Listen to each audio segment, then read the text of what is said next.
It's Nicholas here at everfrag.com, and I wanted to bring you guys some more action on Hijacked, and also give some of my thoughts about the game.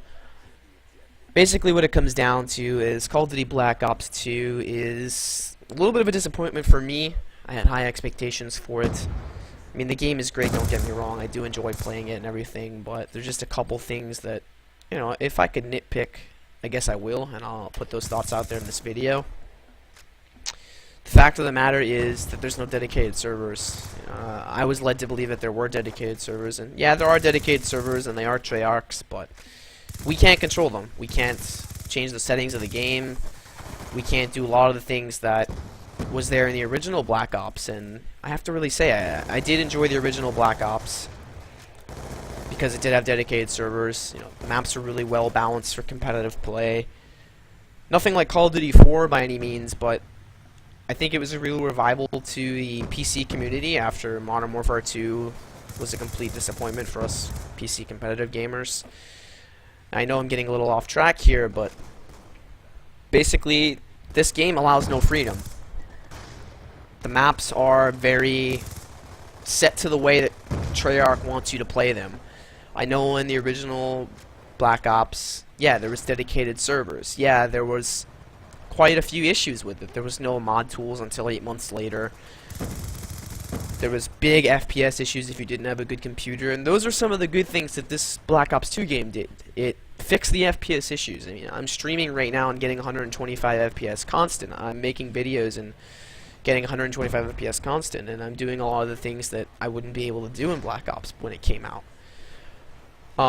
With that being said, the dedicated server support really disappoints me because I feel as if Call of Duty on the computer should be, you should be able to do what you want with it. You should be able to do the mods, but what it's come down to at Treyarch and, you know, the whole Call of Duty franchise is that there is no mod tools because it's a business model for them. Everything is money based now. Even though this game was one of the top selling games in the history of video games, they still have to find a way to make more money. They still have to think, well, you know, we already made over $1 billion or whatever it is, but we're going to go ahead and restrict certain things in the game so that people can't make changes, they can't mod, and so that we can prevent hackers. Well, people are still going to hack the game.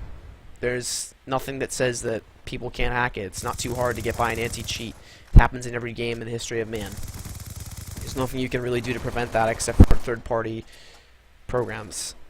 And by saying that we're not going to open up server files because it's going to get hacked or we can't allow the modifications, I call it BS, because for the past 10 years video games have had dedicated servers and thrived. Look at Call of Duty 4, look at Call of Duty 2, Battlefield 2, all the mods and all the great things that those mods did for the game. What it did was it kept them alive. And some of the best times I've ever had gaming was in Call of Duty 4, Call of Duty 2, and Battlefield 2. Those are my favorite games of all time. Even CSGO has dedicated server support. They have that matchmaking feature where you can matchmake and you can get in games that you should be in, but as far as competition levels, and you can do everything that you want to. You can make mods and you can have your dedicated servers, and what that does is it allows for a competitive community. So the whole dedicated server thing, I'll probably make another video, but I mean, you can just keep going on and on about it. The second thing I wanted to address with this was Call of Duty tried to come in with a whole esports attitude, like they know anything about esports, when the fact of the matter is that they don't know anything about esports. They come in with a matchmaking esports type thing, and I have many problems with it. The first is, when you look at the standings, it doesn't show your win-loss ratio, it just shows a point. The second is, again, no dedicated servers. The third is, if you want to make a team, you can't change your roster out. A lot of good teams have many different players. There's backups, people can't make matches, etc., etc. If someone can't get on and you want to play, you have to find somebody else and your record resets. I don't know what kind of esports that is, but if you go look at any esports team, they have more than 4 players on their roster. Another thing is, why is it 4 and not 5? Counter-Strike, Call of Duty 4, Call of Duty 2 have always used 5 versus 5. League of Legends, 5 versus 5. It's this Xbox mentality that's killing the game. Yes, it's leading to record sales, But people are getting disappointed with it. I'm getting disappointed with it. There's a reason why I didn't buy Modern Warfare 3, and it's because of the whole dedicated server thing, and it's because of the whole 18 players a game, or whatever it is. You can't allow 18 players a game. It's just too small. The maps are too small. The maps are too cheap, poorly designed, with no intelligent thought into it at all.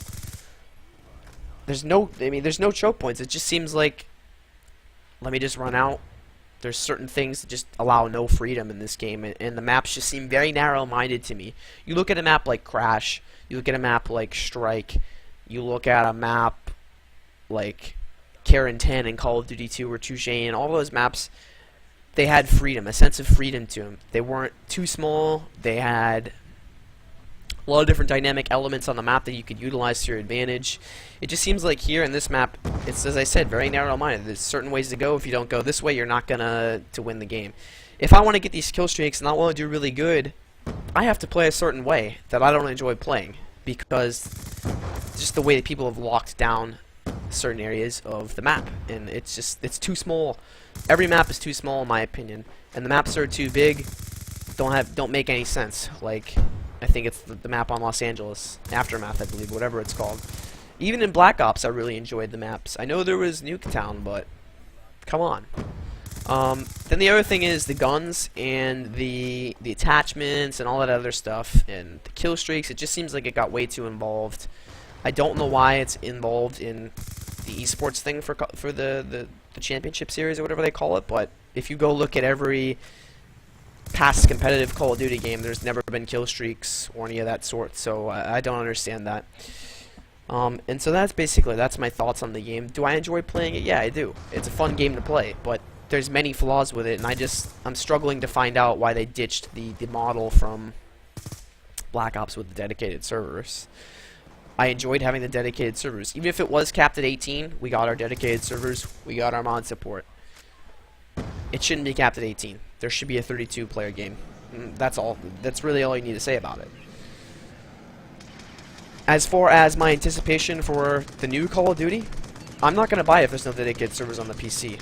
Just like I didn't buy Modern Warfare 3, I won't buy it. Because what it is a rehash of every single Infinity Ward game since Call of Duty 4. Modern Warfare 2 and Modern Warfare 3 are almost the exact same thing with just some new guns in it. Sorry to tell you, but that's what it is. And the sad part is, people are still going to buy the game.